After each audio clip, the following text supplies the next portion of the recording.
Saan nga ba nagsimula ang devil horns hand sign o rock hand sign na ginagamit ng mga rockista at metalheads? At sino nga ba ang nag-imbento nito?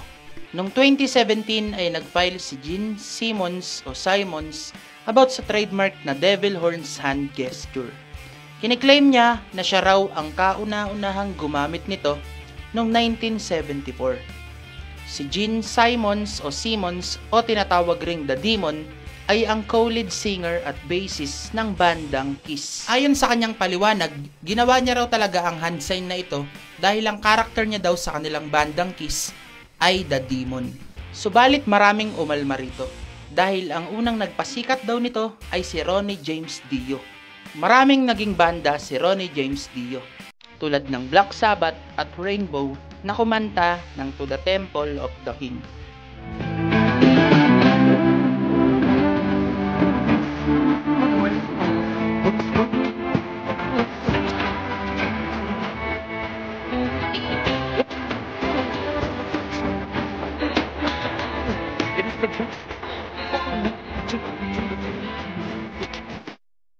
Ayon kay Dio, naimbento niya raw ito dahil sa kanyang lola at lolo.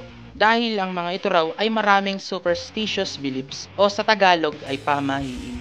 Nung bata pa raw siya, kapag sinasama siya ng kanyang lola, pag meron daw itong nakikitang tao, minsan daw ay nag-hand gesture siya ng ganito.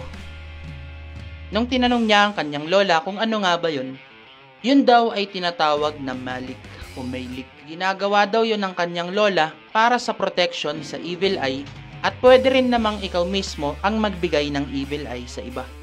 Sinabi niyang bago pa siya sumali sa Black Sabbath noong 1978, nung umalis si Ozzy Osbourne, ay nagamit niya na daw ito noong 1969 sa album ng Coven. Kaya meron siyang video na umalma siya sa sinabi ni Gene Simmons na siya raw ang nag-imbento nito noong 1974. Subalit sa dalawang ito ay makikita natin na unang ginamit ito ni John Lennon noong 1968 sa album ng banda niyang The Beatles na Yellow Submarine.